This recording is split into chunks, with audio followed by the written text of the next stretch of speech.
it is no surprise that the business owners are incredibly concerned about climate change and weather-related issues. And so when you think about what's happened just in the past week or two with Lee coming up the East Coast, we kind of escaped a major hit, but those things continue to rack the business community. In fact, I think we estimate that first half natural causes, first half of the year, caused about $138 billion of losses. And if you're a business person, that's a lot of businesses being impacted. That's a lot of homes being impacted by natural disasters. So that really is one of the main concerns of business people. We interviewed about 1,000 clients, all of them privately owned. So this is not the professional risk management community. These are the people day in and day out that make a living by running businesses, and they are concerned about their risk management needs, which they should be. I wonder if there's a difference. Well, they're concerned, but are they doing anything about it? Is there anything they can do about it? Yes, there is, and that's, I think, a really good point. The fact is that there's a lot they can do about it, and risk management and the ability to counsel with them and to give them some advice is a huge part of what we're all about. Insurance is just really one piece of what we do for a client. And in fact, we start with that premise that insurance plays a role in your risk management, but your risk management is not just we buy insurance. And it should be, what can we do? Where do we locate plants? Where do we move trucks? How do we react when a storm is coming?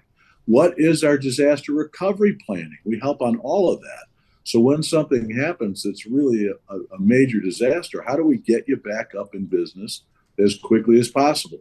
Insurance plays a role in all of that, but it's not the be all and end all.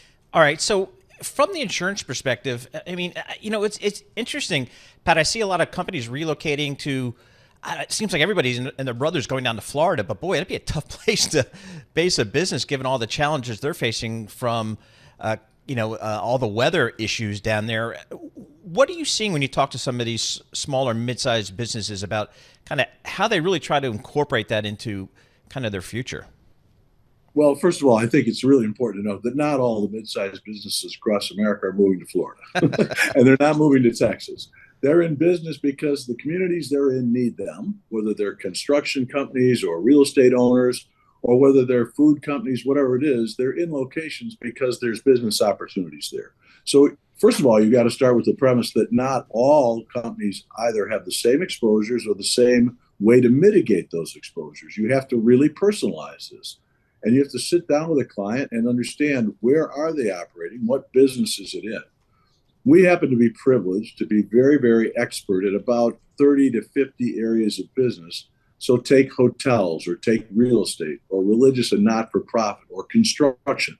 In these areas, we really know that business. So we can sit down, and it's a different set of exposures for the person that has to be a contractor in Naples versus the person who's a contractor or real estate owner in Chicago.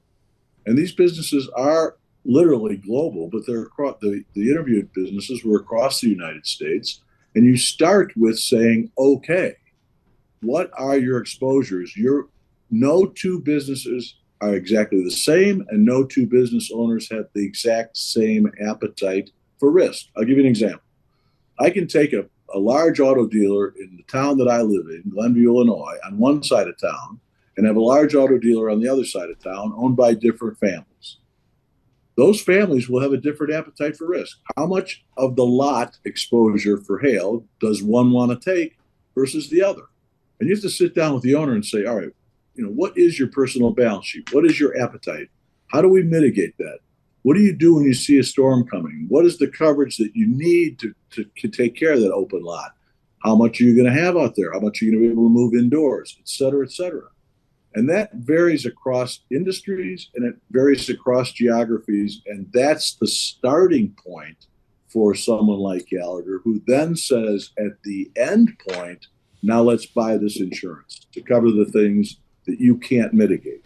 And I think that's a really important function that a lot of people don't understand about the responsibility that the brokers have for their commercial clients. By the way, in terms of Gallagher, can you keep premium increases across coverage, across geography, in line with inflation? I know we've been doing some stories about, for example, automotive insurance rising double digits every month for the past 12. So the inflation is there. But everywhere else, I mean, your cost to repair or replace is going to be higher with inflation. So do you see the increases in premiums as well? Do you have that pricing power?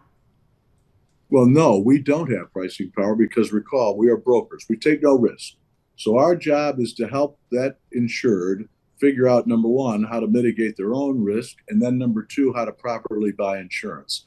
And that means that in order to keep that pricing or to keep that cost at the level that it should, how much should they retain? How much of a deductible should they have? So let me put it in personal line standards. Do you want to take a $500 deductible on your personal lines or a $5,000 deductible? Well, different people will take different amounts, and that has a direct impact on the cost of your personal lines, whether it's your auto insurance or your homeowners. Same is true in business. So if you have the personal balance sheet to be able to take more risk, you can mitigate the cost of the premium that you're going to pay to a third party. And we're very, very good at that, whether it be putting together group captives, whether it be putting together self-insurance programs, or whether it simply be saying, look, the best place for you to get your insurance is this first dollar policy written by XYZ insurance company. But we don't actually have pricing power.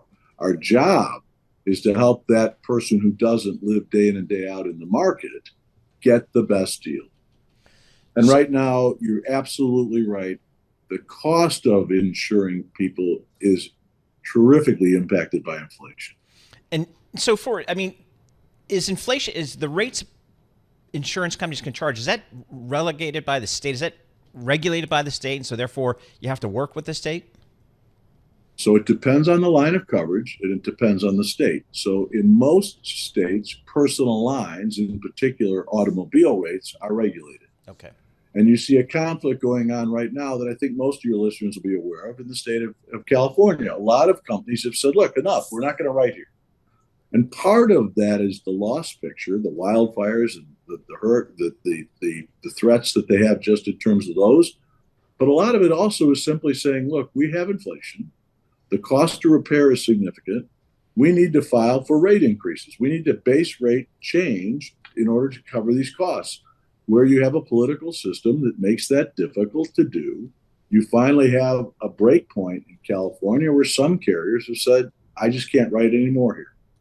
And that's a real problem politically. And it is on those lines of coverage that everybody has to buy. Now, when you leave that and you go to a commercial concern, then you do have some lines of coverage that are regulated, but you also have a pressure release valve we refer to as the excess and surplus market. And that allows insurance to be quoted on a free form, free to rate.